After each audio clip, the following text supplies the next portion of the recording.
Buenas tardes y muchas gracias por la presencia en este último panel en el contexto, como comentábamos anteriormente, de ser la última sesión y después de almuerzo.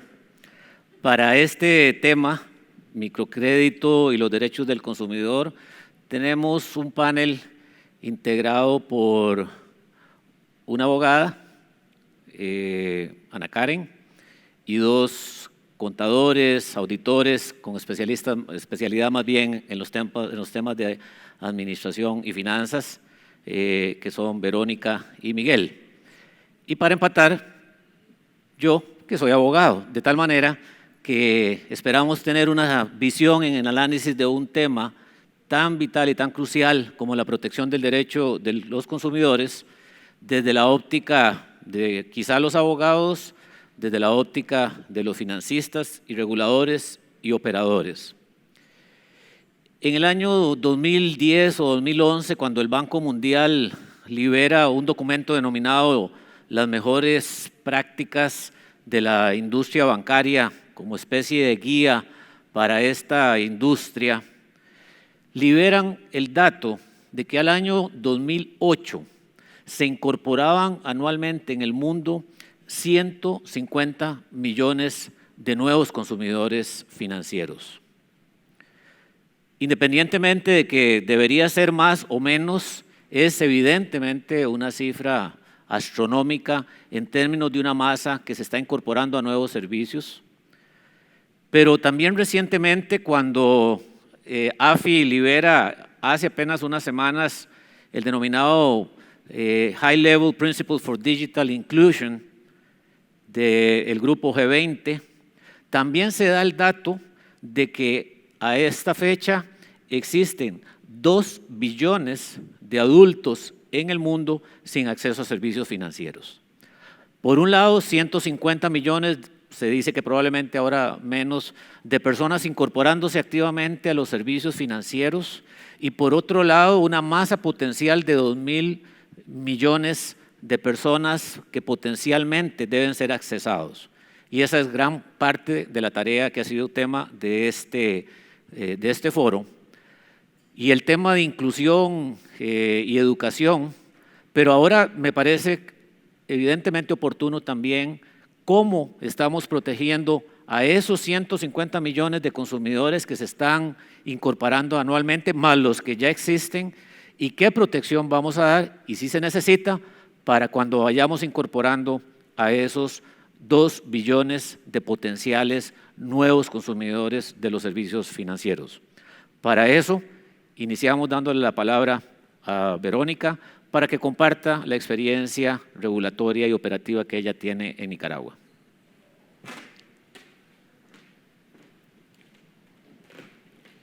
De todo corazón quiero agradecerles esta invitación a ser parte de este selecto grupo de panelistas. Voy a mencionar algunos aspectos, pero antes de iniciar mi presentación me quiero tomar algunos minutos explicando qué me motiva a mí como operador de microfinanzas a defender los derechos de los usuarios. Una historia personal: cuando yo tenía 6 años en Nicaragua, hija de pequeños productores de algodón, cuyo acceso al crédito era cero, absolutamente cero, dependían de usureros, de prestamistas particulares, con prácticas realmente abusivas, diría yo, ahora que me he formado a lo largo de mi carrera profesional. Recuerdo que a mi papá se le hizo un préstamo a una tasa de interés definitivamente onerosa, y de previo se le pidió la dación en pago de la propiedad, que no era una gran propiedad, sino una pequeña propiedad de apenas 6 manzanas. No sé cómo se le dice en Costa Rica, probablemente se le dicen acres. Era una pequeña parcela, y en ese año a mi papá, que era un cultivador de algodón, le fue muy mal y tuvo que entregar la propiedad. Con tan solo 6 años, para mí eso fue difícil.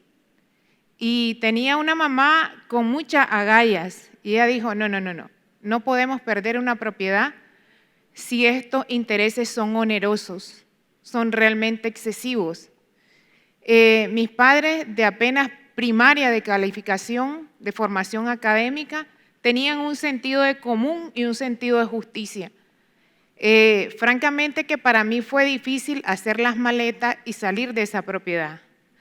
Gracias al esfuerzo de algunos familiares, realmente nos ayudaron, contribuyeron y no perdimos la propiedad. Pero eso marcó mi vida. Y a lo largo de estos años he trabajado para la banca, pero todavía no me llenaba en mi corazón la misión que yo debía de hacer.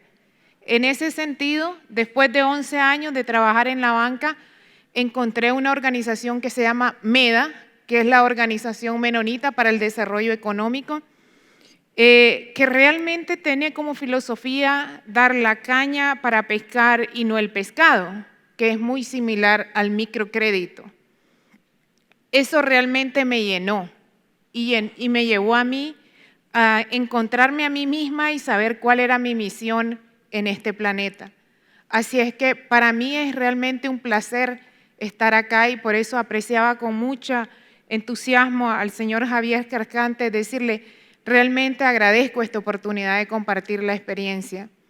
Quisiera contar alrededor de qué estamos haciendo en Nicaragua en microfinanzas y en derechos del consumidor. Voy a hablar en 3 aspectos. Uno, voy a hacer una breve reseña histórica sobre las microfinanzas en Nicaragua. Realmente algunos de ustedes probablemente la conocen y otros no. Por eso quiero explicar qué hemos estado haciendo a lo largo de 30 años en microfinanzas. La segunda es la adopción de los principios de protección al cliente como mecanismo, digamos, de luchar en beneficio de la gente que recibe servicios de microfinanzas. Después voy a hablar un poco de la ley que hemos estado motivando desde la red de microfinanzas, desde el gobierno y de otros actores en Nicaragua en pro de la protección a las mejores prácticas, a las mejores prácticas en beneficio de los usuarios. Y el último probablemente va a ser un desafío, que más bien va a ser una duda, probablemente no sea una solución. Acá tenemos información, cómo nacieron las microfinanzas, probable, como decía, algunos especialistas sepan qué hemos estado haciendo en Nicaragua, pero quiero compartirla. La mayoría de las organizaciones de microfinanzas en Nicaragua nacimos como ONGs, unas apoyadas por USAID, otras apoyadas por MEDA, por Acción Internacional y así sucesivamente. Aprendimos muchas lecciones en ese momento. Sabíamos que teníamos una misión, pero no habíamos perfeccionado la herramienta de microcrédito como una herramienta de reducir pobreza. Aprendimos muchísimas lecciones. A finales de los 90 e inicio de los 2000 se dio el movimiento estimulado por el Banco Interamericano de Desarrollo de llevar a las entidades de microfinanzas hacia la regulación de la Superintendencia de Bancos. Eso fue una experiencia interesante que también me tocó vivir y dimos paso en el caso particular de mi crédito a la que fue Fundación Chispa, creamos Confía, lo que hoy es Procredit Nicaragua. Pero realmente cuando uno busca socios para hacer una organización debe haber aspectos compartidos como por ejemplo la misión. Si tenés misión compartida con tus socios, realmente podés hacer negocios con responsabilidad social. En el 2003, lamentablemente, la misión entre los socios era distinta y uno de los socios dijo, quiero el control accionario, quiero hacer cosas distintas, esto debe tener un enfoque de negocio y allí nos dividimos. Y tuvimos que decir, aceptar la venta de esas acciones y reempezar. Cuando digo reempezar, MEDA, que es la Asociación Menonita para el Desarrollo Económico, había decidido retirar su inversión en Nicaragua y un grupo de funcionarios dijimos, no nosotros estamos haciendo las cosas bien. Nosotros queremos servir a los sectores rurales, que es una materia pendiente en Nicaragua en materia de microfinanza.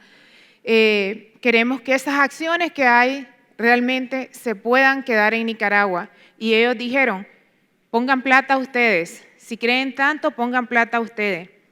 Obviamente que como trabajadora por años de la banca y de diferentes empresas y criar 3 hijos, pues mi inversión eran mis hijos. Yo tenía un vehículo y yo dije, sí, yo estoy dispuesta porque creo en esto. Vendí mi auto y puse esa inversión. Realmente con el entusiasmo de que los otros inversionistas creyeran no solo lo que estaba diciendo, sino que estaba altamente comprometida con esto. Allí arrancamos con $150,000. Algunos nos categorizaron de locos porque la industria de microfinanzas en Nicaragua estaba muy desarrollada. Teníamos un FDL con $60 millones, un FAMA con $40 millones, pero nosotros dijimos, vamos a enfocarnos al sector rural, y sí podemos. Hoy, para hacer la historia lo más corto posible, tenemos 11 sucursales, $11 millones en cartera, 12 millones, casi $13 millones en activo y un capital de 4 millones. Atendemos 8,000 clientes con una morosidad del 3%. Trato de hacer lo más simplificado posible lo que hemos hecho en Micrédito. Siguiendo con la historia de las microfinanzas, en el 2008-2011 surge el movimiento de no pago. Ahí les puse una foto de la primera conferencia centroamericana que se llevó a cabo de microfinanzas en Nicaragua. Por ahí aparece Alfredo Alaní, que es director de la Asociación de Microfinanzas. Pero el movimiento de no pago nos afectó. Y aquí tenemos una gráfica que venía desarrollándose la industria interesantemente. Se redujo entre el 2011 al 2013 y comenzó a recuperarse. Actualmente tenemos más de 500,000 clientes en toda la asociación, ¿verdad? 300 millones de dólares en cartera, se nos han agregado nuevas afiliadas. Entonces pasamos la tormenta. Pasar la tormenta no fue fácil, eso requeriría otro foro, pero no me voy a detener aquí. Siguiendo con lo que hemos hecho, todas las organizaciones nos enfocamos, dado que los donantes bajaron sus donaciones, nos enfocamos en la autosostenibilidad, en buscar un desempeño financiero más alto, creamos productos similares, pero promovimos la inclusión financiera, la educación financiera y todos estos aspectos. Pero siendo autocrítico, nunca nos detuvimos a ver si realmente el cliente estaba satisfecho y tenía todos sus derechos debidamente respetados. En ese sentido, nos pusimos a pensar qué es lo que deberíamos de hacer y detectamos que algunas organizaciones tenían malas prácticas de cobro y algunos abusos en la industria. Preocupados por eso, decidimos adoptar los principios de protección al cliente, que muchos de ustedes los conocen como Smart Campaign, y tenemos ahí, los he puesto en pantalla, que es el diseño y distribución apropiada del producto. Aquí quisiera hacer rápidamente un ejemplo. En el caso de Micrédito, nosotros, ayer creo que uno de los panelistas decía, debemos de hacer los productos desde la perspectiva del cliente, y comparto totalmente esa perspectiva, ¿verdad? Nosotros en Micrédito tenemos un concurso que hacemos anualmente en donde todos nuestros colaboradores presentan una propuesta de producto ante un jurado y los ganadores los echamos a andar como producto. Claro, es todo un proceso, no tengo tiempo para explicar cómo con detalle, pero es todo un proceso que hace incubación, debe ser escalable, debe ser replicable, debe ser rentable. Es interesante, en otro momento podemos platicar de esto. El otro principio de protección es la prevención del sobreendeudamiento, y ahí creamos las centrales de riesgo. Nicaragua es una de las asociaciones de microfinanzas que tiene su propia central de riesgo en donde reportamos todo para prevenir el sobreendeudamiento. Transparencia es algo que trabajamos con mucha fuerza. Precios responsables, ayer se hablaba de precios y decíamos cómo se define la tasa se define, el filósofo en microfinanzas, don Claudio, yo le digo filósofo porque realmente es un filósofo, es nuestro filósofo en microfinanzas, explicaba muy bien cómo se determinan las tasas, cómo llegamos a las tasas, el trato justo y respetuoso de nuestros clientes, la privacidad de los datos y el mecanismo de resolución de quejas. Pero ¿cuál es el desafío aquí? Es que realmente nuestros oficiales de crédito se apropien de corazón, porque nosotros los gerentes de mandos medios podemos apropiarnos de ellos, pero la gente en el terreno es la más importante, ¿verdad? Ese es un desafío. ¿Qué hemos hecho como leyes? Tenemos la ley 769, que es la ley de fomento y regulación de las microfinanzas, es la única en el mundo, entiendo yo. Si hay alguien aquí que me diga lo contrario, por favor me explica. Pero realmente, generalmente esto se ha dividido, o es regulador o es de fomento. Acá las tenemos juntas. La Asociación de Microfinanzas participamos activamente en el Congreso, convenciendo a los congresistas a hacer esta ley. Hay 3 aspectos claves en esta ley que más benefició a la industria. Una fue liberar la tasa, porque teníamos un tope en la tasa. El segundo aspecto fue el capital mínimo establecido para las organizaciones, de tal manera que mayor cantidad de organizaciones de microfinanzas fueran reguladas, y dio paso a la Comisión Nacional de Microfinanzas, que es el ente regulador especializado en microfinanzas, como quien dice es la superintendencia de organizaciones de microfinanzas. También nos permite hacer una gama de servicios, excepto captar ahorro, que es una cosa que queremos trabajar en el futuro. La segunda ley es la protección de derecho al consumidor, es una ley macro que atiende no solo a bancos, entidades de microfinanzas, sino a todo aquel que recibe un servicio. Sin embargo, esta ley obliga a CONAMI, que es la Comisión Nacional de Microfinanzas, a establecer normas de protección. Y aquí en el cuadrito rojo yo tengo las normas de protección al usuario en julio del 2013, las normas de transparencia y un sistema de atención al usuario y resolución de quejas. Se me está acabando el tiempo, yo sé que quisiera hablar un poco más.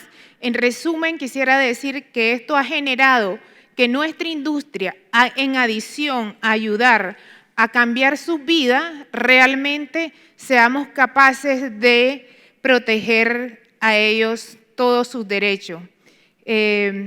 Acá tengo un ejemplo de cómo debemos de tener un buzón de usuario, todos los derechos del cliente deben de estar puestos en las paredes de nuestras sucursales, debe haber una persona exclusivamente para resolver quejas y cualquier otra sugerencia que tengan los clientes. Yo quisiera cerrar con el desafío de, realmente podemos crear leyes, realmente tenemos leyes en Nicaragua y son muy bien diseñadas. El desafío es que nuestros microempresarios realmente hagan uso de ese derecho que tienen. Y ahí comienza el desafío en microfinanzas en Nicaragua. Tendremos que enseñarle a nuestros microempresarios a luchar por sus derechos. Como un día mi padre estaba a punto de perder su propiedad, yo pienso que deben de haber microempresas como Micrédito educando a los microempresarios que probablemente no saben ni leer cómo reclamar sus derechos. Muchas gracias.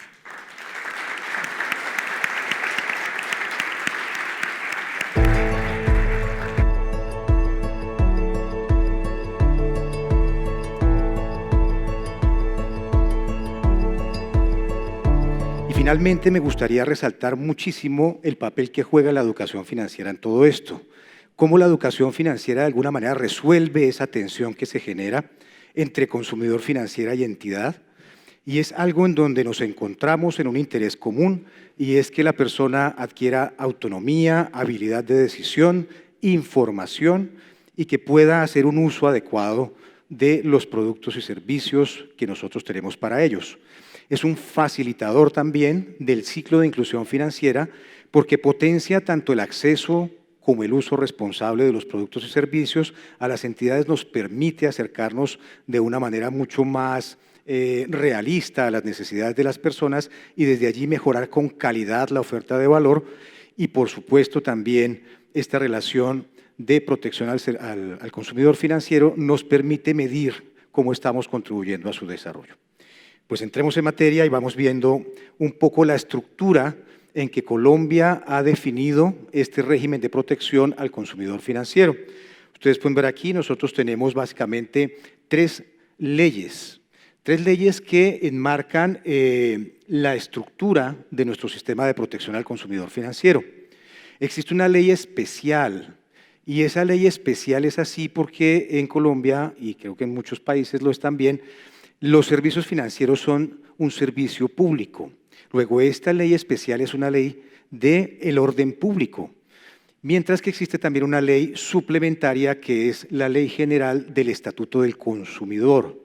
Todos aquellos que consumimos productos y servicios estamos amparados por una ley del Estatuto del Consumidor que tiene un carácter supletorio, es decir, en aquellos aspectos no cubiertos por la norma especial opera la norma general, que es la norma estatutaria del consumidor. Y tenemos también un desarrollo interesante que es complementario, y ese complementario tiene que ver con la protección de datos personales. Y este sistema de normas debe reflejarse a nivel interno de las instituciones como un sistema de atención al consumidor financiero. Luego, el reto es tomar todo este marco normativo especial, este marco normativo suplementario y el complementario y llevar todo esto a nuestra cadena de valor. Ese es el viaje que vamos a hacer ahora y aquí los invito y allí terminaremos nuestra exposición con algo práctico y es cómo las entidades podemos asumir de manera positiva un marco de protección al consumidor financiero, no solo para el desarrollo de nuestros clientes, sino también para el desarrollo de la propia entidad. Bien, veamos entonces un poco más en detalle qué significa ese régimen de protección al consumidor financiero, cómo está estructurado. Tiene tres actores, uno de ellos, el principal, son los consumidores financieros y en la ley colombiana hacemos diferenciación de los tipos de consumidor financiero. Existen los clientes, es decir, aquellas personas con las que tenemos un contrato para suministrarle un producto financiero. Y tenemos también usuarios que son aquellos que utilizan los servicios del banco, por ejemplo, cuando van a cobrar un cheque o hacer el pago de sus servicios públicos, no tienen con nosotros un contrato, pero usan los servicios del banco y por lo tanto los llamamos usuarios. Y están los clientes potenciales, en donde claramente vamos definiendo una responsabilidad precontractual con esta persona que queremos que sea cliente nuestro a futuro. Es decir, que nuestra responsabilidad no empieza solamente cuando tenemos un contrato con el cliente, sino aún en la etapa previa, que es la etapa precontractual. De otra parte, tenemos las entidades vigiladas por la Superintendencia Financiera de Colombia. Y fíjense ustedes que la norma especial aplica única y exclusivamente a las entidades vigiladas. Eso nos va dando la idea de que existe un importante número de entidades que no son reguladas y que sin embargo ejercen la actividad financiera sin captación de recursos del público, pero sí con colocación de operaciones de crédito y la prestación de otros servicios complementarios que no son sujetos de esta ley especial. Aquí es donde adquiere importancia que exista un estatuto general del consumidor porque regula a ese otro tipo de entidades.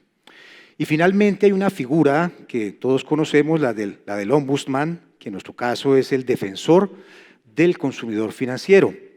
Estas tres partes tienen relaciones entre sí que deberían sumar a una mejor comprensión por parte de nuestros clientes de los productos y servicios que están utilizando, a los cuales tienen acceso, y debería también contribuir al desarrollo de la actividad financiera de una manera sana y que aporte al desarrollo del país. Estas relaciones son interesantes. Fíjense ustedes que entre una entidad vigilada y nuestros clientes y usuarios existen principios y reglas de protección. La relación con nuestros clientes se rige por esos principios y por esas reglas de protección. Nuestra relación que encontramos entre el defensor del consumidor financiero y los consumidores financieros tiene que ver como una herramienta de protección de un gran alcance y de una gran eficacia. Y nuestra relación con la superintendencia, con el defensor del consumidor financiero, las entidades vigiladas por la super y el consumidor, tenemos una relación de conciliación de controversias con los clientes y de asesoría. Por su parte, el rol que juegan los clientes es que son sujetos de derecho y también de prácticas de protección que deben ellos conocer y se les invita dentro de la ley a que las apliquen.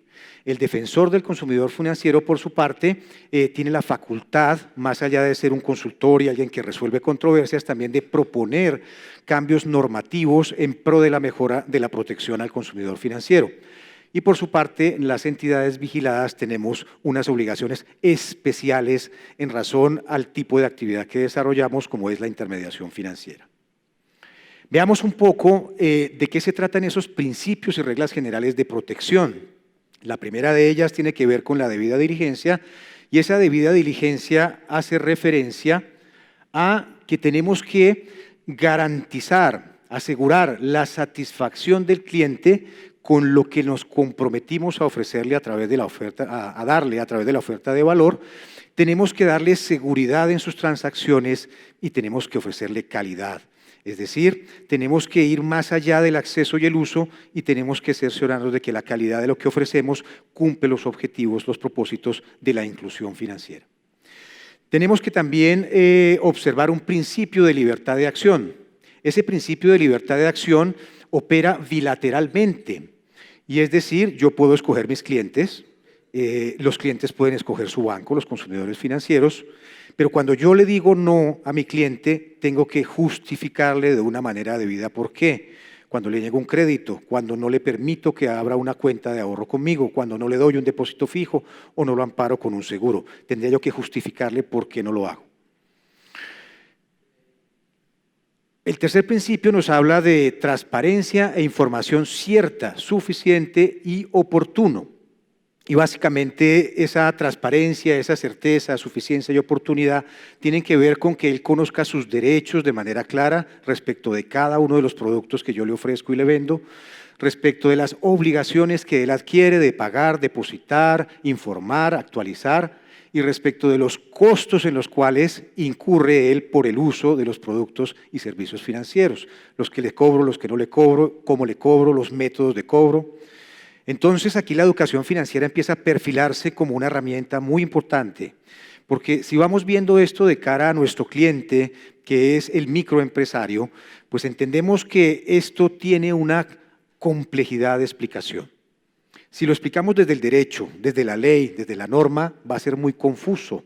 Hay que hacer una serie de adaptaciones para que nuestros clientes lo comprendan, bajarnos a su lenguaje, no a su nivel intelectual porque es muy alto, son muy inteligentes y ustedes lo saben, pero sí a su nivel de lenguaje y a su nivel de cultura, allanarnos a ello para que este tipo de cosas se vuelvan parte de la cotidianidad. Y aquí hay una clave fundamental de cómo asimilar esto organizacionalmente y es empezar a incorporar unos protocolos de atención de los clientes.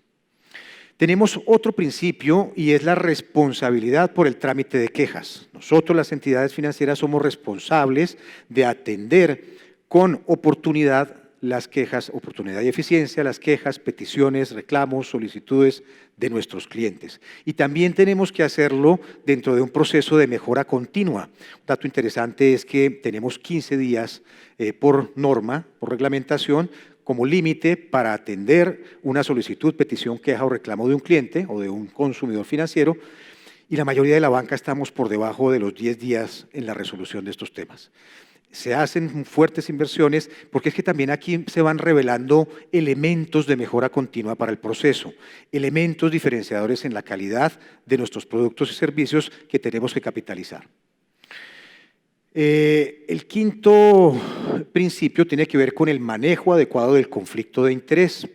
Manejar adecuadamente los conflictos de interés significa, al final de cuentas, que tenemos que hacer prevaler el interés de los consumidores financieros ante cualquier duda respecto de un conflicto. Incluso si el conflicto de interés surge entre dos consumidores financieros, tenemos que resolverlos si son partes relacionadas con nosotros y siempre en favor de esos consumidores financieros. Y finalmente, la educación al consumidor financiero, que como ya les mencionaba, es aspecto fundamental en nuestro relacionamiento con él, sobre productos, servicios, los mercados naturales en que opera, las instituciones autorizadas para prestar los servicios y los mecanismos de protección con que cuenta. Todo ello con miras a desarrollar en él una habilidad para decidir de forma autónoma con quién quiere trabajar, con quién no quiere trabajar. Bien. Vamos a ver un poquito esos derechos de ese consumidor financiero. Ya creo que Verónica y Ana nos han ilustrado al respecto, pero simplemente repasarlos y hacer énfasis en algunos para entenderlo respecto del mundo microfinanciero, cómo lo manejamos. En el tema de la publicidad de información transparente, no basta con que nosotros publiquemos en los diarios o que la superintendencia tenga un portal donde cada 3 meses publica los precios de todas las entidades para hacerlo comparable. Hay que llegar con fichas a nuestras oficinas, hay que dotar de elementos promocionales y también de apoyo a nuestros ejecutivos de microfinanzas para que en el terreno que es el escenario natural en los que nos relacionamos con los clientes, ellos puedan dar esta información de manera directa a nuestros clientes. Revisar los términos y condiciones contractuales y conservar la documentación. Nuestros clientes en la mayoría son analfabetas funcionales y eso quiere decir que no hacen un uso asiduo de la lectura, así sepan leer y escribir, no lo leen. Luego hay que explicarles de manera transparente y clara lo que está escrito en un contrato, hacerlos simples, cláusulas muy puntuales, no letra chiquita. De hecho, la norma llega hasta decirnos y pedirnos que los caracteres deben ser legibles a simple vista. No sé si aquí pasa, pero creo que en toda parte pasa que la trampa está en la letra menuda. Pues bueno, esa letra menuda no se puede usar, no se debe usar y tenemos que hacer un esfuerzo por ser muy pedagógicos, muy andragógicos con nuestros clientes y más que ponerlos a leer papeles interminables, es explicarles de una manera franca y sencilla cómo funcionan nuestros productos y servicios. Veamos un poco qué pasa con las obligaciones especiales de las entidades vigiladas, y son especiales, insisto, por la naturaleza de actividad que desarrollamos. El primero de ellos es suministrar información respecto del defensor, del consumidor financiero. Algo que tengo que hacer de primera mano cuando estoy con mi cliente es contarle que él tiene un mecanismo de protección que se llama el defensor del consumidor financiero. Tengo que informarle su dirección, su teléfono, su correo electrónico. Tengo que contarle qué hace y que él está a su disposición para dirimir controversias. Tengo que entregar el producto o prestar el servicio debidamente, con la calidad. Si ustedes se dan cuenta, estas obligaciones especiales están íntimamente asociadas con los 6 principios que les compartí al inicio de la presentación. Tengo que contar con un sistema de atención al consumidor financiero. Sí, un sistema. Y un sistema está hecho de políticas, controles, procedimientos, documentación, tecnología, personas, formación, estadística, mejora continua, ya veremos un poco en detalle. Pues hay que tener uno de estos y eso significa hacerlo de tal manera que contribuya al desarrollo productivo del cliente y ya les cuento cómo. Abstenerse de incurrir en conductas que conlleven abusos contractuales, ya Ana nos ilustró suficientemente sobre el tema. Y aquí el abuso viene muchas veces por la omisión o por la suposición. No olvidemos que estamos trabajando con población vulnerable, que poco o ningún contacto han tenido con el mundo financiero y que por lo tanto tenemos que hacer, no sé si aquí utilizaban ustedes la cartilla de Coquito. ¿Sí? Coquito era un personaje cuando estábamos muy pequeños que nos enseñaba a sumar, a restar, a multiplicar, y era todo como muy simple, como un juego de niños, y así tenemos que aproximarnos para que esto sea comprensible. Bien, otra obligación especial es el tema de contratos, ya me está acosando el tiempo, pero prometo no demorarme. Es el tema de contratos y anexos que regulen las relaciones con los clientes. Simples, por favor, simples. Abstenerse de hacer cobros no pactados o no informados previamente al consumidor financiero. Y es complejo porque en Colombia tenemos tasa de interés, comisión MIPYME, comisión del Fondo Nacional de Garantías, comisión del seguro, comisión cuota de giro de la cuenta de ahorro. Luego toca ser simple y eso significa que tenemos que al cliente explicarle de una manera detallada qué es lo que él va a pagar por los servicios que va a utilizar. Tener a disposición del consumidor financiero comprobantes de los pagos, lo comentaba ya Ana, pues no vale, en el juego no se vale que mi cliente no se lleve un comprobante, que puede ser electrónico, ojo, porque no tiene por qué ser en papel y por eso la banca móvil empieza y la tecnología a jugar un papel importante. Y las gestiones de cobro que se hagan de manera respetuosa y que se hagan en horarios adecuados. ¿Qué es respetuoso para nuestro cliente y qué es horario adecuado? Si tú eres un empleado, probablemente, o como yo lo soy, mi horario de oficina probablemente va de 7 de la mañana a 7 de la noche, pero nuestro microempresario trabaja 16, 17, 18 horas y llamarlo a las 2 de la mañana a cobrar como no, que no es procedente. Entonces tenemos que ser en eso mucho más asertivos y tenemos que crear una relación, y yo insisto con el tema de la relación, crear una relación permanente y constante con nuestro cliente, de ida y vuelta, en donde todo esto cabe de manera amigable y con el propósito de lograr su desarrollo. Estos son 22 cosas, ya voy terminando y no las voy a leer todas, simplemente me focalizo en lo más importante. Y tenemos que aquí proveer los recursos humanos, físicos y tecnológicos para que en las oficinas se brinde atención eficiente y oportuna. Yo aquí traduciría más que en las oficinas, en los canales, porque nuestros canales de distribución, el principal de ellos es nuestro ejecutivo de desarrollo productivo. Él es quien tiene que tener un entrenamiento particular. La fortuna es que la protección al consumidor financiero es afín con nuestro interés de desarrollo productivo del cliente. No chocan, filosóficamente se complementan. Nuestro deseo es proteger el desarrollo productivo de nuestros clientes. La ley de protección al consumidor financiero me pide proteger ese interés, me pide proteger a ese microempresario. Luego tengo que aprovechar mi canal por excelencia, que es mi ejecutivo de desarrollo productivo, para que en esa relación quepa todos estos elementos de protección y de información al consumidor financiero. Tenemos que permitir una consulta gratuita al menos una vez al mes por uno de nuestros canales del estado de los productos y servicios del cliente. Pero nosotros tenemos, por ejemplo, una cuenta de ahorro que no tiene ningún costo financiero, excepto si es en 3 ciudades, un costo pequeño de giro, pero por lo demás no son costos ni administrativos ni transaccionales. Luego hay una ventaja enorme. Sé que me he pasado, pero permítame terminar. Voy a usar un poco de ser el último, pero solo un poco, les prometo que ya voy terminando. Tenemos también obligaciones que tienen que ver con el disponer de medios electrónicos, y lo resalto, y controles para brindar seguridad en las transacciones, información confidencial del consumidor y las redes que contengan esa información. Eso nos impone un reto y un desafío maravilloso, que es utilizar tecnología a lo largo del circuito de operación con nuestros clientes, lo cual estamos haciendo, como se los enseñé hace ya un par de días. Y finalmente, en esta diapositiva, pues tenemos 2 temas interesantes, que es desarrollar programas y campañas de educación financiera. Y ahí voy a ir a conectar con el último tema para ir concluyendo. No me detengo en el régimen especial, porque pues allí básicamente está todo dicho en lo que les he presentado. Me devolví. Y simplemente citar que el Estatuto del Consumidor Financiero, el Estatuto del Consumidor, el general, involucra ya 2 superintendencias, además de la financiera, la de Industria y Comercio, y le asigna a nuestra superintendencia financiera facultades jurisdiccionales. La superintendencia financiera puede conocer de controversias en cuanto a las obligaciones contractuales entre las partes, y puede fallar en derecho y se considera cosa juzgada, y puede lograr que se abrevien los tiempos de solución de conflictos, haciendo que se descongestione la justicia ordinaria, con lo cual ganamos agilidad. Desde que esta ley fue promulgada en el año 2011, la superintendencia ha atendido más de 25,000 procesos de este estilo de manera exitosa. Y también ese presunto vacío que habría entre las entidades que no son vigiladas, ¿verdad?, porque no tienen un régimen de protección especial. Entonces, ¿cuál les aplica? Les aplica el general. Les aplica el general con un rigor que es muy similar a aquel que tiene el especial. Y también hay una favorabilidad para que haya una autorregulación de estas entidades que no son vigiladas por la superfinanciera, para que puedan adoptar los estándares que tal vez son mucho más especializados en la superintendencia financiera.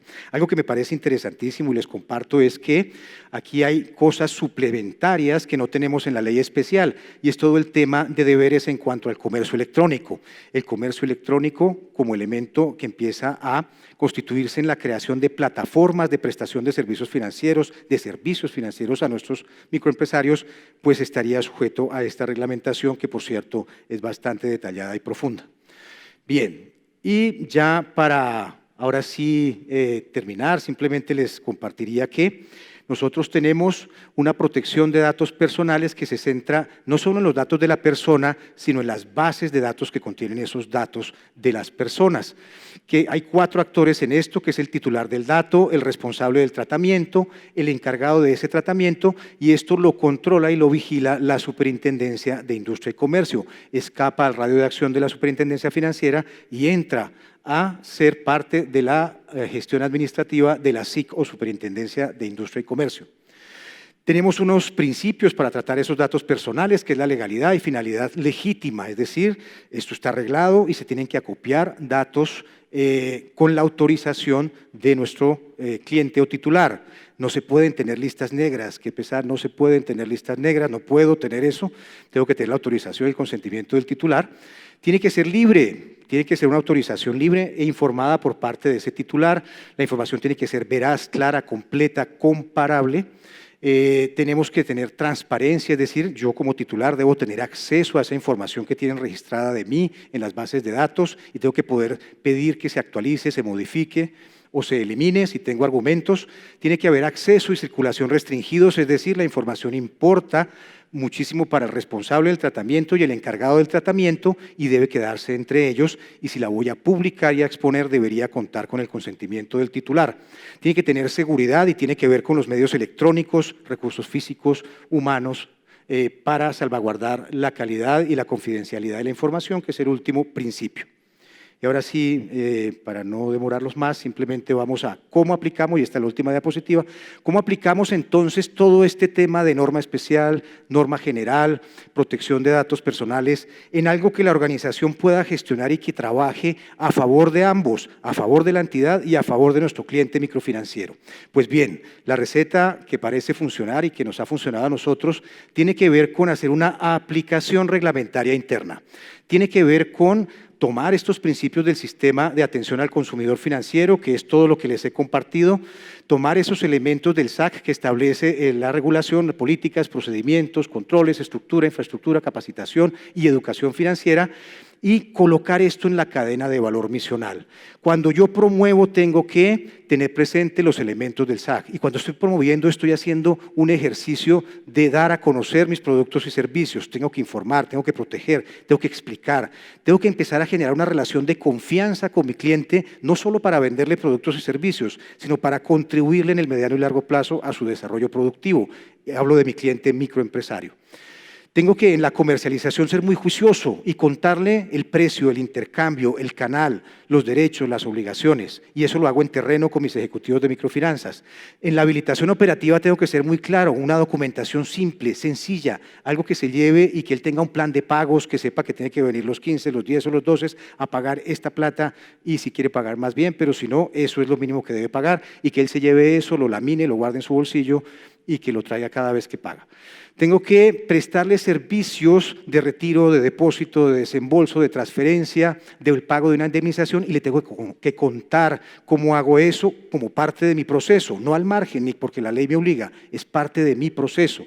Y finalmente tengo que, en mi relación con ese microempresario, ser muy claro y en el mediano y largo plazo trabajar para que cada vez tenga más acceso, para que mejore su uso, para que yo mejore mi calidad con su retroalimentación y para que juntos podamos medir un bienestar y hacer una inclusión financiera plena, que no solamente se dedique al acceso y al uso, sino que pueda llegar incluso a medir el bienestar que estamos causando en las comunidades en las que operamos.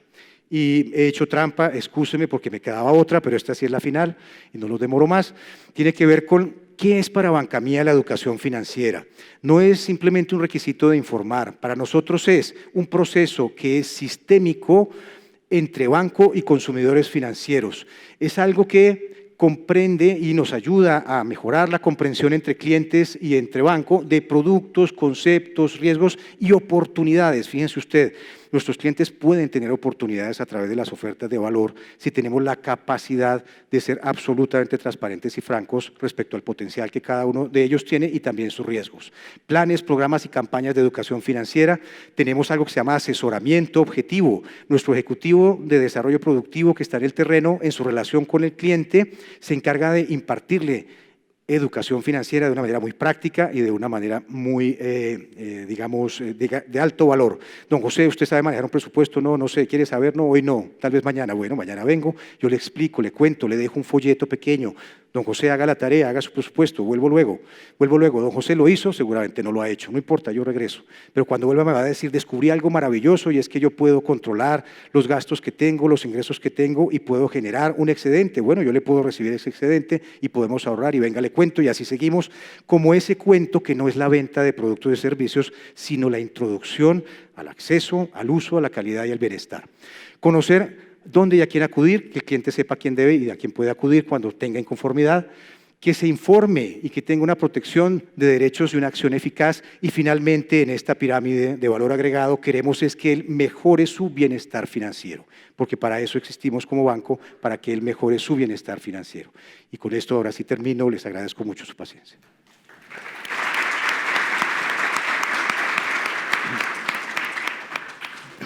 Muchísimas gracias a Miguel por esa tan clara y precisa exposición del régimen de protección al consumidor financiero en Colombia, que claramente muestra un alineamiento bien importante en relación a los principios de Gafi. Y más que preguntas, quisiera, como lo comentábamos anteriormente, ver esto como una especie de intercambio de experiencias y de opiniones, y particularmente por la naturaleza y la conformación del auditorio, el lugar donde se está celebrando este evento, aprovechar la oportunidad de compartir alguna experiencia en relación a las opciones que tiene Costa Rica en algunos de estos temas. Algunos detalles, digamos, regulatorios y legales para los integrantes del panel. Costa Rica tiene una ley general, llamémosla de protección al consumidor, que está en una ley que también trata todos los temas de concentración y competencia, pero no tiene una ley especial de protección al consumidor financiero. Pero por otro lado, cuando uno ve alguna normativa en materia, por ejemplo, financiera, pero de seguros, sí nota que hay un avance importante en regulación de temas de protección al consumidor, de seguros, por ejemplo, en las leyes especiales sobre seguros y sobre el contrato de seguros, pero nada de eso existe, por ejemplo, en materia bancaria, propiamente dicho. Y se considera que puede haber una tarea pendiente aquí en Costa Rica respecto a ese tema. Tomando en cuenta la experiencia que ustedes han tenido en las distintas jurisdicciones, ¿existe la posibilidad de que Costa Rica, por ejemplo, haga el esfuerzo de buscar la protección del consumidor financiero sobre la base de una normativa general de protección al consumidor que trata temas de contratos de adhesión, de publicidad, de transparencia, etcétera? O, tomando en cuenta la experiencia actual de las jurisdicciones donde ustedes actúan y el reto que pueda tener Costa Rica, ven que irremediablemente un modelo como el costarricense, que al rato puede haber otros y de seguro los habrá, más bien debe abocarse a la preparación y redacción y promulgación de una ley específica, especial de protección al consumidor financiero, como parece que la tienen en las 3 jurisdicciones de ustedes? Por mi parte, yo creo que sí valdría la pena hacer un esfuerzo de tener una legislación muy específica en la materia. En el caso de México tenemos la Ley para la Protección y Defensa de los Usuarios de Servicios Financieros, que es incluso la ley que a nosotros nos da creación al organismo, a Conducef. Y creo que sí valdría la pena hacer el esfuerzo de tener una legislación al respecto, que siente principios básicos y muy generales de lo que se entenderá esta protección específicamente a los usuarios de servicios financieros. Entendemos que en contra a la protección al consumidor puede haber vértices que sean muy iguales, pero tenemos que entender que los servicios financieros son muy específicos. En este foro se habló de la innovación. Los productos siempre están cambiando y creo sumamente necesario tener un órgano especializado y una ley especializada en la materia. Bueno, yo creo que en el caso de Costa Rica voy a poner un poco la analogía con que tenemos en Nicaragua.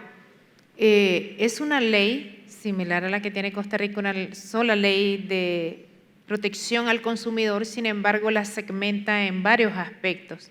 Y hay un acápite especial para usuarios de servicios financieros, es decir, la ley contempla a usuarios atendidos por la Superintendencia de Bancos, es decir, todo lo que es usuarios bancarios, pero también contempla un acápite que incluye las entidades que somos reguladas por CONAMI. Entonces, decir si hacemos una ley específica para protección al consumidor o no, yo pensaría que es probable que ya dado que existe una, es probable que sea necesario crear una. Por ejemplo, en el caso de las entidades de microfinanzas, nosotros tenemos una norma derivada de esa ley, porque la ley obliga a la Comisión Nacional de Microfinanzas normar la protección al usuario. Para dar algunos ejemplos en términos de transparencia o cláusulas abusivas, dice claramente la norma que no podemos hacer contratos en una ciudad, por ejemplo, y llevarlos a juicio en otra ciudad, porque eso es ventaja para las entidades de microfinanza. Y antes de esta ley era una práctica, ¿verdad?, en beneficio de las entidades bancarias o de microfinanza. Entonces, decir si es necesaria una ley o no, mi consejo sería, ya que hay una ley, se puede agregar algo especializado al sector bancario. Miguel, si yo quisiera insistir, que no necesariamente es el caso, en la posibilidad de que mantener la actual ley de protección al consumidor y a través de una interpretación y una aplicación creativa, innovadora de las distintas instancias que juzgan estas situaciones a la luz de la ley de protección al consumidor actual, y pensar e insistir en que no es necesaria una normativa especial que cree la categoría de ley de protección al consumidor financiero, sería, ¿ve usted esa opción posible a pesar de lo que ya se ha dicho? Bueno, bien, no conozco muy bien, pues obviamente la estructura legislativa de Costa Rica, o no la conozco, pero lo que sí pienso es que un principio de esencia sobre forma podría primar. ¿Qué es lo importante? Cuando uno toma contacto con la población vulnerable y decide hacer microfinanzas en favor de esta población vulnerable, estamos manejando no un aspecto mercantil, estamos manejando un aspecto que tiene que ver con el desarrollo de las personas, que tiene que ver con la generación de riqueza, que puede ser incluso un instrumento de modelo de desarrollo económico, y estamos trabajando con una población que requiere una protección particular por su grado de vulnerabilidad. Lo importante es que sea visible, que sea clara, que sea a la medida y que proteja ese interés superior que significa trabajar en la base de la pirámide económica, y es que las personas logren superar la pobreza y en nuestro caso nuestros microempresarios logren desarrollarse productivamente. Si me preguntas en el caso concreto de Colombia, a mí me parece que es un acierto. En Colombia los servicios financieros son un servicio público por Constitución, que es la norma de normas. Luego, desde allí empieza a desprenderse la importancia del tema y empieza a justificarse que esté reglamentado de manera especial. Y tiene mucha más validez cuando encontramos que esa protección al consumidor financiero especial está muy en sintonía con lo que queremos lograr a través de las microfinanzas, que es que el consumidor se desarrolle, tenga un bienestar financiero y aprenda y pueda tomar decisiones financieras de forma autónoma, libre e informada. Si para Costa Rica fuese útil tener una ley especial, creo que no le hace daño a ningún país tenerla especial, hacerla visible y generar un marco de referencia que le permita actuar en concordancia con el propósito que tiene con las microfinanzas. Moviéndonos a un tema distinto, aunque también relacionado, me gustaría también escuchar la opinión y los comentarios y las experiencias de ustedes en torno al siguiente tema. Una comisión especializada de protección al consumidor financiero, como existe en México, como existe en Nicaragua y existe en Colombia. A pesar de que fui regulador financiero por 5 años, me voy a poner el sombrero yo más bien de regulado, y la condición de abogado del diablo, que dicen los chistes que es una doble condición, ¿verdad? Porque por naturaleza ya la tenemos. Si yo fuera regulado y me enfrento a un marco normativo como el que, por ejemplo, describía Ana Karen de Conducef, diría, caramba, estoy ante una entidad que ciertamente hace recomendaciones, hace directrices, pero también me dice qué es lo que tengo que poner en el contrato, me dice qué es lo que tengo que informar, me supervisa, me controla, pero además me sanciona y ante esa misma entidad que hace todo eso tengo que ir a discutir las controversias y las divergencias y las disputas que tengo yo con mis clientes, usuarios o llamémoslo consumidores.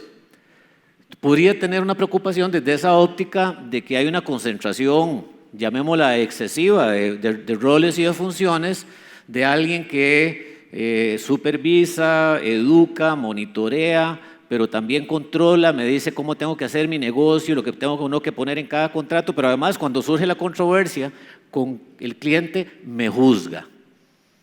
¿Será legítima esa preocupación que estoy describiendo yo? ¿Existe esa preocupación o realmente es una sobredimensión de lo que en la realidad opera?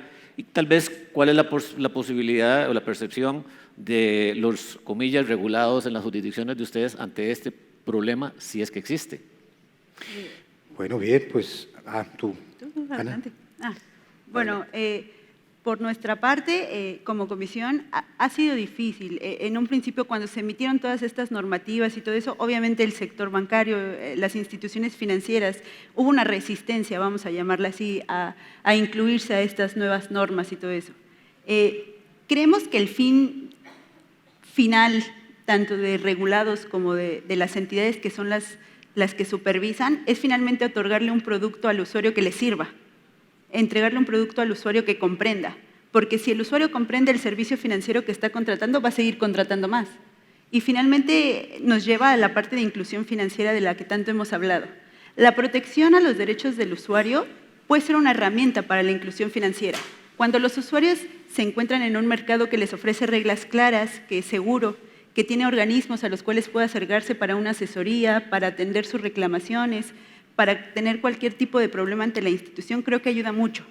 Culturalmente se ve como a los bancos como instituciones que solo dan servicios para la gente rica, para la gente que sabe. Yo a lo mejor me pongo en el lugar un poco de un usuario. A lo mejor yo nunca he contratado una tarjeta, no sé cómo funciona. Y si la institución me ofrece reglas claras, me explica cómo hacer un adecuado uso de ese producto financiero, entonces seguramente yo seguiré por más productos, iré por un crédito hipotecario, iré por un seguro y tendré esa confianza en el sistema financiero que a final de cuentas me ayudará a contratar más productos y a final de cuentas a las instituciones financieras les va a repercutir en un mercado más amplio. Ese es el principio bajo el cual seguimos esta lógica. No quiere decir que la comisión o que Conducef sea la que emite regulaciones y finalmente, como tú dices, ¿no? Un tipo de juez y parte. Somos finalmente para ayudar al usuario, pero nuestros procesos de ninguna manera son obligatorios para las instituciones financieras. Nosotros lo que hacemos es platicar antes de emitir la normativa con las instituciones financieras e intentar llegar a acuerdos. Entendemos que es un negocio, pero también tenemos que proteger a los usuarios. Se comentó en el foro esa parte de escuchar a las instituciones financieras y creo que Conducef lo ha hecho muy bien. Antes de emitir una normativa, antes de soltar un sistema que sea muy agresivo para las instituciones y que lleguen a sentirse de cierta manera hasta acosados por la cantidad de regulación y la cantidad de requisitos que hay que cumplir, platicamos con ellos e intentamos llegar a un equilibrio medio donde la contratación de productos se haga de forma clara y también represente un beneficio para las instituciones. Miguel. Sí, hay varias cosas. Yo creo que lo primero es la calidad de relación que hemos logrado desarrollar con el regulador. En Colombia, lo puedo decir, la calidad es estupenda porque hay un diálogo más que una imposición. Ese diálogo permanente con el regulador implica que tenemos un objetivo en común y que ese objetivo en común es la inclusión financiera en términos equitativos y que aporte al desarrollo del país, al desarrollo de la gente. En ese sentido, si dentro de ese diálogo cabe esto que está planteando Ana, el estar informado por anticipado sobre qué está pensando el regulador, qué normas quiere poner sobre la mesa, se toma en cuenta nuestra opinión, pues eso contribuye a que haya un proceso mucho más transparente, efectivo y que podamos comprometernos mucho más con el cumplimiento de aquello que hemos acordado. De otra parte, tengo que aclarar que en Colombia no existe una comisión de supervisión, existe una superintendencia financiera que ejerce ese rol y sí hay un detalle que me parece un poco peligroso y es que tiene jurisdicción para fijar estándares de calidad y de seguridad en los canales de distribución. Allí uno podría, si bien es cierto, no tiene esa atribución para los contratos, sí lo tiene para los canales en cuanto a seguridad y calidad. Allí podría ella misma convertirse en juez y parte al momento de fijar ciertos parámetros de seguridad y calidad respecto de un canal, por ejemplo, como la banca móvil. Porque si algo sale mal con esos estándares, entonces, ¿a quién culpamos? ¿A la super que los colocó o a mí que los cumplí y sin embargo la cosa no funcionó? Pero por lo demás creo que existe un adecuado nivel de supervisión en la superintendencia financiera, un buen entendimiento. Me parece que si la comisión aporta esa visión de cooperación, de diálogo y de entendimiento, pues tiene un papel importante que jugar. Si simplemente fuese un papel de juzgamiento, supervisión fría, al estilo un poco antiguo, pues creería que podría ser perjudicial tanto para entidades como para los mismos consumidores financieros. Pero creo que el clima que se ha venido desarrollando en los modelos que hemos visto es un clima de diálogo y construcción. Sí, Verónica. Sí, tal vez solo agregar 3 comentarios en ese sentido. Hacer negocios es un tema de transparencia, ¿verdad? Si partimos de esa premisa básica, los entes reguladores lo que buscan es justamente eso. Cuando uno hace un negocio con un cliente y le explica cada una de las condiciones, genera una relación de largo plazo y de confianza. Como ente regulada no me sentiría, digamos, amenazada por las superintendencias o por la comisión si me exige transparencia en esa línea, porque me está contribuyendo a generar una relación de largo plazo con el cliente. Ese es un aspecto. El segundo aspecto también, como mencionaba Miguel, la buena comunicación con el ente regulador generalmente genera éxito en esto de los negocios financieros. Recuerdo la experiencia en Nicaragua con la diferencia entre la tasa de costo efectivo y la tasa efectiva anual. Fue toda una discusión que nos tomó casi un año entre la Comisión Nacional de Microfinanzas y las entidades de microfinanzas llegar a saber la diferencia. Pero después de muchos meses de trabajo llegamos a la conclusión de que había una sola fórmula para hacer el cálculo de intereses. Y eso al final generó pues una confianza. Entonces la buena comunicación y los negocios transparentes te generan una relación de largo plazo y de eso se trata el tema de la protección al cliente, ¿verdad? En línea también con ese tema, ¿cómo ven ustedes, qué consideran respecto a la posibilidad de que los sectores regulados, digamos los operadores financieros, intermediarios financieros, vayan desarrollando una especie de autorregulación, por ejemplo, en 2 vías? Uno, creando normas de autoconducta, o sea, normas reguladoras propias de su conducta, como conductas de normas de conducta general del mercado, etcétera, o creando instancias o foros especializados de la propia industria para que puedan acudir como una instancia más, quizás no necesariamente obligatoria, para la posible solución de una controversia. ¿Da valor agregado esas opciones? ¿Vale la pena desde el punto de vista regulatorio estimularlas o no le dan valor agregado y mejor de una vez nos vamos a un sistema estructurado de protección y de tutela a nivel legislativo como el que están describiendo ustedes? En el caso de Nicaragua, inicialmente la Asociación de Microfinanzas promovimos mucho la autorregulación antes de que iniciara la Comisión Nacional de Microfinanzas, que fue en el 2012. Antes del 2012 todos promovíamos la autorregulación a nuestra manera, ¿verdad? Nosotros decíamos, bueno, provisionamos la cartera de esta manera, esta es la tabla adecuada para provisionar los bienes adjudicados, pero franca y honestamente unas las hacíamos de una manera y otras de otra. Entonces no generaba, digamos, igualdad de condiciones en jugadores del mercado. Cuando nos dimos cuenta de esto y promovimos la ley ante el Congreso de Microfinanzas, eso fue otra historia. Y a pesar de que habíamos hecho muchos esfuerzos por la autorregulación, francamente que hasta que llegó la Comisión Nacional de Microfinanzas vimos quién era quién. Y algunas, debido a la regulación, debido a las provisiones necesarias creadas en la cartera, tuvieron que reducir su personal. Entonces, sí genera un camino, sí genera una ruta, pero no necesariamente es la idónea. Mi sugerencia sería mantener una regulación y hacerle el saco a la medida, porque tampoco vimos en Nicaragua que irnos hacia la superintendencia de bancos era un salto muy grande para muchas de nuestras organizaciones, en tanto En el intermedio, que es la Comisión Nacional de Microfinanza, hay una regulación que permite regular perfectamente las entidades de microfinanza.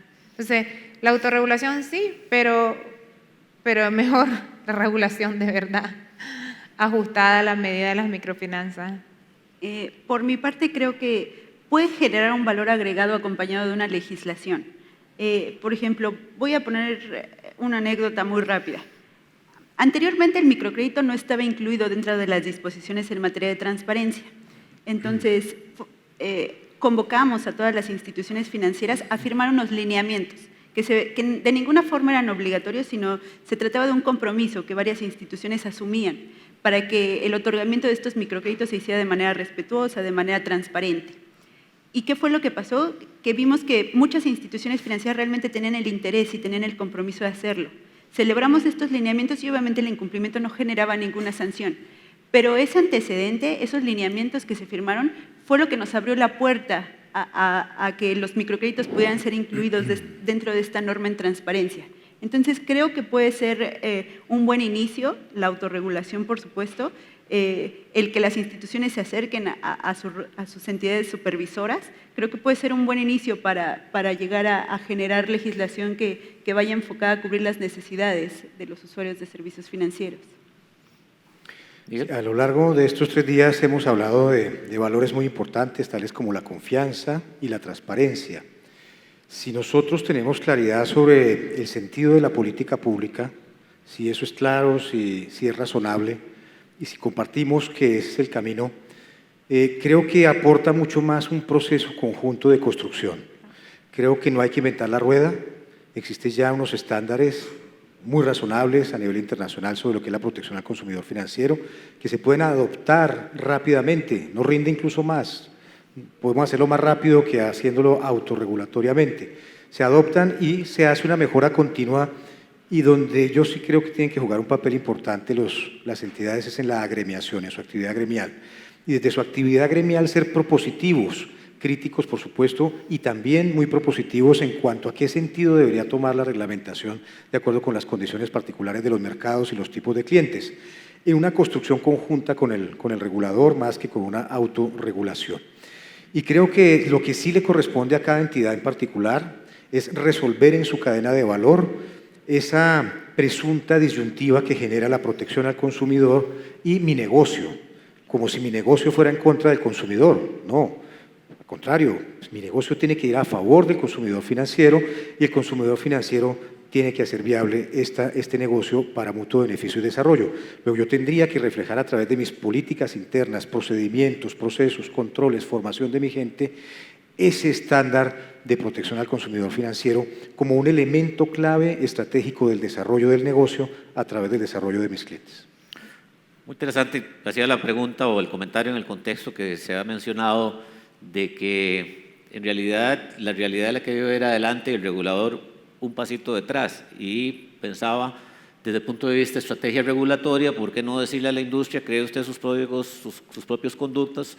Yo, regulador, que no lo soy, estaría mirando por dónde van y voy detrásito, viendo eso, y finalmente acompañar aquello con una estructura regulatoria que en buena medida pueda nutrirse de esa experiencia. Pero pasando del plano, digamos, más general y abstracto regulatorio a situaciones un poquito más concretas, antes de darle la oportunidad al público que nos van a quedar unos minutos, quisiera escuchar la opinión de ustedes sobre 1, 2 o 3 temas que se plantean, por lo menos en la realidad costarricense, como posibles ejemplos en donde el tema de protección al consumidor financiero entra en juego. Una es el tema de la tasa piso. Y aquí hago una confesión, y es que desconozco, y si lo dijeron lo se ha dicho en este foro, me disculpo que me lo salté, es si por ejemplo existe la práctica en este tipo de préstamos de usar tasas fluctuantes y consecuentemente la posibilidad o no de que exista una tasa piso, o si más bien si es fluctuante que baje y baje y baje hasta donde tenga que bajar y no hay manera de detener esa bajada. Y por otro lado se plantea el tema de las tasas techo. Un tema, digamos, que está planteado en el contexto costarricense de protección al consumidor. Un tema también que se ha planteado es las famosas disposiciones que afortunadamente tienen fundamento legal y contractual, es el dejar de pagar una cuota al día siguiente que la dejó de pagar no solo hace exigible esa cuota, sino que hace exigible toda la obligación en virtud del principio legal de que las obligaciones a tractos, la falta de pago de una, desactiva el vencimiento anticipado. Y un pronto a otro me atrasé un día o unas horas o 3 días o 5 y me veo expuesto a tener que pagar todo el crédito. ¿Es o no una cláusula abusiva o debería existir una especie de plazo de mora legal? Y un tema también que se ha planteado es ¿quién asume la responsabilidad cuando hay casos de sobreendeudamiento? En un foro que participé la semana pasada como expositor precisamente sobre estos temas, se planteaba un caso de un crédito en donde se llegó a demostrar que la cuota de pago del deudor para atender las obligaciones alcanzaba como el 80% del ingreso disponible del deudor. Por supuesto que esto puede ser visto desde muchas ópticas distintas como, bueno, no debió haber sido dado ese crédito si consumía el 80% o más del crédito, del flujo disponible de ese deudor. Pero bueno, así se dio y bingo, al poco tiempo ese deudor entra en mora y se procede a la ejecución. ¿Hay ahí o no un tema de protección al consumidor? Son 2 o 3 ejemplos, no necesariamente tienen que comentarlos todos los 3, sino la elección 1 o 2 o los 3. Por mi parte, comenzaré de atrás hacia adelante. Creo que en el otorgamiento de crédito, cuando hay un sobreendeudamiento, la responsabilidad es compartida, tanto de la institución como del usuario. La institución tiene que conocer a sus clientes antes de otorgarles un crédito. Tiene que medir el riesgo que va a generar el otorgamiento de ese crédito. Pero también creo que si bien la institución financiera está otorgando confianza y pidiendo los documentos, otorga un crédito y el usuario a lo mejor solicita varios créditos o derivado de otras operaciones, llega al sobreendeudamiento, también creo que es su responsabilidad el pago puntual de los créditos. Entonces, respecto a eso, creo que es una responsabilidad totalmente compartida, tanto de la institución otorgante del crédito, tanto como del solicitante. Respecto a las tasas de interés, en mi opinión, considero que la tasa de interés que se cobra al usuario por el otorgamiento de un crédito debería obedecer al nivel de riesgo que es el cliente. Ya nos comentaban esto en alguna de las exposiciones. Sí creo que debe atender a las características especiales de la operación y sobre todo al riesgo que pueda ser el otorgamiento de ese crédito. Y respecto a la exigibilidad del saldo total, es una situación que también vemos allá en México. Al día siguiente en que tú no pagas tu mensualidad, a lo mejor de un crédito, todo el saldo del crédito se vuelve exigible. Sí hemos intentado en esa materia que las instituciones a lo mejor consideren cuál va a ser ese término para considerar una deuda ya como exigible total. Hemos logrado que le establezcan a lo mejor periodos de gracia. Hay muchas veces en que el usuario sí pagó, pero no se acreditó el pago porque lo hizo en algún corresponsal y todo eso, y él le genera finalmente un perjuicio o un interés moratorio o que le exijan toda la deuda. Entonces, hemos logrado que en los contratos se establezcan plazos. El promedio es entre 5 y 10 días más o menos, tampoco es mucho, pero sí que ayuda al usuario para el caso en que realizó el pago y no se acreditó la fecha o es más o menos lo que hemos logrado en este tema, porque también a nivel legislación, desde Código de Comercio, se hace exigible la deuda al día siguiente. Entonces, ahí es lo que hemos trabajado un poquito en esa materia. Sí, quisiera hacer el análisis a la luz del microcrédito para asociarlo con el tema. Lo primero es referirme a la cláusula aceleratoria, cuota vencida, capital vencido y cobro todo. Nosotros tenemos una responsabilidad con el microempresario, que es una persona naturalmente excluida de los servicios financieros, que tal vez empieza a tomar contacto con este mundo y a entender los productos y servicios. Y esa responsabilidad es la de formar su hábito de pago, formar su hábito de ahorro. Y en el microcrédito tenemos una responsabilidad de formar el hábito de pago. Y ese hábito de pago tenemos que formarlo desde antes de contratar con él. Contarle la responsabilidad que adquiere con un crédito, antes remachárselo permanentemente, en el momento del desembolso reiterárselo y aún después de haberle desembolsado recordárselo. Si nosotros hacemos la tarea bien, construimos relaciones con ese cliente, entonces la recuperación de la cartera es algo que tiene que ver directamente con nuestro protocolo de atención al cliente. No es una carga más ni es una mala noticia para que yo acelere toda la cuota, todo el saldo del capital, sino que es una mala noticia en el sentido en que no he sido exitoso formando el hábito de pago con este cliente o no he estado al tanto de los riesgos de su negocio y su actividad para poder prevenir. Entonces creo que tenemos en las microfinanzas una responsabilidad con el hábito de pago. En cuanto a la tasa piso, en Colombia, por ejemplo, tenemos el crédito subsidiado, crédito de Finagro, que trae una tasa de interés que establece un DTF más unos puntos adicionales. Un DTF es una tasa de referencia pasiva de captación a 90 días en depósitos a término fijo. Hoy en día estamos hablando de una DTF cercana al 6%, si a eso le sumas 3 puntos, entonces diríamos que al 9% podríamos prestarle como máximo a ese cliente. Hace 1 año y medio obtuvimos algo que es histórico para el tema de Finagro y el redescuento en Colombia, y es que tenemos una línea de microcrédito agropecuario y rural. La tienda en el campo también puede acceder a esta línea, en la cual podemos pactar libremente la tasa de interés con el cliente. Y entonces entra lo que Ana dice, y lo que tenemos que empezar a aplicar es nuestra teoría de riesgos, nuestra probabilidad de incumplimiento, y asignar al perfil de ese cliente una probabilidad de incumplimiento y por lo tanto una tasa de interés. Dentro sí de los límites de usura que existen en Colombia, en este momento está en el 53% para efectos del microcrédito. Pero como lo explicaba el señor Carlos Moya hace 2 días, pues nosotros estamos hoy en día en un promedio del 36% de tope de tasa. Ir hacia abajo, pues, empezaríamos a entrar en complicaciones porque si la canasta de recursos de las entidades tienen un costo financiero, la operación también lo tiene y hay un costo de riesgo. Si alguien está dando en el mercado tasas negativas, es posible que esté en negocios dudosos o haciendo otro tipo de cosas que no son microfinanzas o que no son finanzas. Entonces veo que pues reglamentar esto, realmente el mercado creo que en eso lo hace bien, y aquellas actividades ilícitas o dudosas pues son las que son proclives a este tipo de temas. Básicamente sobre esos 2 temas quisiera pronunciar. Simplemente para referencia, en Costa Rica pues ya se ha abierto esa discusión y ha habido algunos pronunciamientos en donde se ha declarado que la existencia de tasa piso es nula, es inválida, en un contexto muy particular en donde tampoco había tasa techo. Entonces un poco la fundamentación fue, si existe tasa piso tiene que existir tasa techo, y como no existía tasa techo se consideró que era nula, pero efectivamente la preocupación que yo personalmente tengo, digamos, es qué pasa con el costo de fondeo y el costo operativo, es decir, hasta qué punto entonces estaríamos de alguna manera obligando a las instituciones financieras a tener que trabajar con pérdida, lo cual desde mi perspectiva también eventualmente puede ser una violación a los derechos del consumidor, por ejemplo, ahorrante, en donde tiene una entidad financiera que está prácticamente o podría estar obligada a vender ciertos productos con pérdida. Vamos a abrir un espacio para un par de preguntas al público sobre este tema.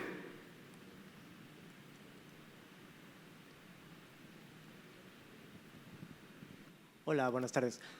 Yo tengo una consulta con respecto de su opinión. Estamos en un contexto en el que cada vez los servicios digitales se vuelven cada vez más importantes. Entonces, mi pregunta es si ustedes consideran que los marcos de protección de datos de los usuarios están listos para enfrentarte a esta situación en donde ya los datos relevantes no solo son aquellos que te identifican, es decir, dónde naciste, cómo te llamas, cuál es tu número de seguridad social o cualquier número o cualquier dato que te identifique, sino las transacciones que has realizado en diferentes foros o la huella digital, ¿no? La identidad digital.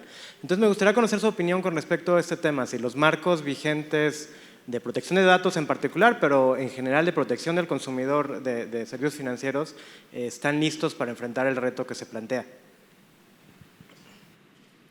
Bueno, si vemos un poco los marcos regulatorios que existen hoy de protección del consumidor financiero, se ocupan de involucrar a las partes contratantes y generar un nivel o unos niveles de supervisión al lado, pues que puedan garantizar de alguna manera ciertos derechos y hacer cumplir ciertas obligaciones. Con la era digital nosotros empezamos incluso a traspasar jurisdicciones. Nuestra ley empieza a ser ineficaz respecto de cierto tipo de transacciones que se hacen de forma internacional, con medios de pago convencionales o diferentes de ellos. Creo que tenemos un reto importante y tendríamos que mirar un poco más en detalle si estamos hablando de información sensible o si estamos hablando de información de hábitos o patrones de consumo y aún de hábitos de pago. Yo particularmente creería que es un desafío no resuelto, porque esto nos empieza a generar que nuestro cliente puede tener contacto en sus operaciones con entidades del exterior, fuera de nuestra jurisdicción y nuestro alcance, puede usar plataformas digitales, incluso sin que yo se las facilite para hacer transacciones, y eso, por supuesto, trasciende cualquier marco convencional de protección al consumidor financiero. Sé que hay evoluciones al respecto, es una preocupación que el mundo tiene. Los millennials, algunos dicen que tenemos que tener cuidado y atender a los millennials, son cerca de la tercera parte de la población del planeta, pero ese no es el tema. El tema es que yo creo que todo el planeta ya es millennial. De alguna manera adopta conductas de esta generación y empezamos a ver fenómenos que empiezan a desmaterializar las unidades de producción que tradicionalmente hemos encontrado. Hay casos tales como, por ejemplo, que si yo viajo en Europa, podría averiguar por un portal de internet ABC, hotelería, si en camino, en mi ruta, existe alguien que esté dispuesto a rentarme una habitación en su casa y con cena. Y en efecto lo encuentro y entonces me cobra probablemente 10 euros, que es infinitamente más barato que los 100 euros que tenga o 150 euros que tenga que pagar en un hotel. Eso lo que hace es que las infraestructuras físicas empiecen a no ser ya el factor determinante de generación de riqueza, sino el contacto y el intercambio de información entre las personas. Y es posible incluso que él haga pago de esa, o yo haga pago de ese hospedaje en esa casa de familia con una tarjeta de crédito que un banco me ha suministrado, pero que en ese portal de internet empiece a quedar información que está fuera de la jurisdicción del banco que me ha emitido la tarjeta. Entonces, evidentemente es un desafío y creo que es parte de lo que la era digital nos pone a pensar. La última pregunta, si existe.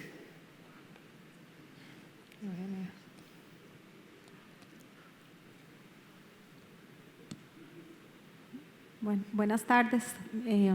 Mi nombre es Cintia Zapata, yo soy directora de protección al consumidor y tenía una pregunta muy relacionada con el tema de la regulación. Uno de los riesgos de la regulación es precisamente, o uno de los retos de la regulación es precisamente lograr un equilibrio y no sobreregular, porque cuando sobreregulamos mercados más bien los estrangulamos, los aniquilamos. Entonces, en su experiencia, la emisión de regulaciones de protección al consumidor le ha permitido a las empresas mejorar en los negocios al ser más transparentes, ha disminuido, por ejemplo, el nivel de trámite de denuncias, quejas o reclamos que los clientes plantean en contra de las entidades financieras, es decir, ha ayudado, digamos, a impulsar el negocio. Esa básicamente sería la pregunta. Bueno, nosotros hemos, a través del aprendizaje nos hemos dado cuenta de que sí, o sea, sí ayuda mucho el tener legislaciones que atiendan los problemas. Nosotros como organismo especializado atendemos las reclamaciones de los usuarios. Entonces, ¿qué es lo que pasa? La institución financiera lanza una nueva plataforma, por ejemplo, los servicios móviles. Cuando se lanzaron, hicieron la presentación, los usuarios empezaron a utilizarlo y entonces viene el problema. Empiezan los problemas. Es que yo hice la transferencia pero no me mandó el comprobante y es que ¿cómo le hago? Y se acercan con nosotros. Entonces, a través de estas experiencias es como nosotros finalmente emitimos una regulación al respecto en materia de protección. Es decir, siempre se sigue ese camino de ir atrás de la innovación de los productos financieros. En el caso de servicios móviles, por ejemplo, invitamos a las instituciones a que nos explicaran cómo trabajaban sus plataformas, llegamos a acuerdos para darle seguridad a esas transacciones y sí que disminuyen las reclamaciones y los problemas. Porque cuando se lanza un producto nuevo, que a lo mejor no se había utilizado, por ejemplo, en nuestro caso, empiezan los problemas como cuando se hace cualquier cosa nueva. Sin embargo, una vez que va rebasando y que se emite legislación al respecto, no con esto quiero decir que se acaben los problemas, porque no se acaban. Sigue habiendo, pero ya problemas más específicos, que a lo mejor ya requerirán de mecanismos especiales y todo eso, pero yo sí creo que la regulación tiene que ir avanzando conforme la innovación de productos financieros y sí creo que finalmente ayuda a que se reduzca el índice de reclamaciones. A mí me gustaría aportarte a la pregunta que creo que el reto está en ser capaz de llevar la protección como un elemento de valor agregado a la oferta de valor. Si logramos llevar la protección como un elemento que enriquece la relación con mi cliente, que la hace más transparente, que permite la ida y vuelta en cuanto a lo que mutuamente nos interesa, hay una enorme contribución de la protección al consumidor financiero. Si nos apartamos de la idea de que esto está hecho es para proteger al consumidor y perjudicarme a mí como entidad, creo que nos puede ir mucho mejor. Porque, insisto, protección al consumidor financiero es también el interés de las entidades. No estamos hablando de intereses encontrados. A mí me interesa como entidad proteger al consumidor financiero porque quiero desarrollar con él una relación de largo plazo. Quiero que sea feliz en la relación. Quiero que encuentre en esa relación lo que otro no le puede dar. Quiero crearle barreras de costo de cambio para que se quede conmigo y no busque a otro. Y eso solo lo logro si yo establezco una relación. Una relación en la cual penetro los mercados, profundizo la relación con los clientes, la enriquezco con una venta cruzada de productos y servicios a medida que evoluciona y por lo tanto la rentabilizo, haciendo viable la institución. Y eso solamente es posible si yo protejo sus intereses y cultivo una relación. Luego, no son temas agua y aceite, creo que son bien complementarios. Verónica. Sí, en el caso de Nicaragua, la ley promueve a los usuarios a hacer uso responsable de los servicios, es decir, pone el ángulo de la responsabilidad no en las entidades de microfinanzas o entidades bancarias o cualquier otro proveedor de servicio, sino más bien los invita a los nicaragüenses a ser responsables al asumir nuevas obligaciones. En ese sentido, pues la ley hace el balance. Ahora, en cuanto a las reclamaciones, como Nicaragua anteriormente no tenía un sistema de reclamos como lo tiene hoy en día, es difícil responder si subió o bajó. Sí puedo decir que sentimos que los nicaragüenses ejercen más ese derecho, no en su totalidad, debido al nivel de educación de ciertos segmentos de la población, como la base de la pirámide, que es microfinanzas en este caso, pero algunos ya están haciendo uso de ese derecho. Nos obliga a las entidades de microfinanzas a tener todo un sistema de reclamación, una persona, un oficial exclusivamente para atender esos reclamos, tiempos de respuesta de esos reclamos, y lo que vemos es que la gente se está conectando más bien con ejercer el derecho a reclamar, a ser tratado de una manera, como ya lo mencionábamos anteriormente. Muchísimas gracias por la participación, a Miguel, Ana y Verónica, y esperamos haber contribuido al tema regulatorio de la protección al consumidor en la experiencia de estas jurisdicciones, más eventualmente la contribución que pueda tener para una jurisdicción como Costa Rica u otra similar. Y les pido a ustedes como auditorio un aplauso para los conferencistas y de nosotros hacia ellos un aplauso por la paciencia.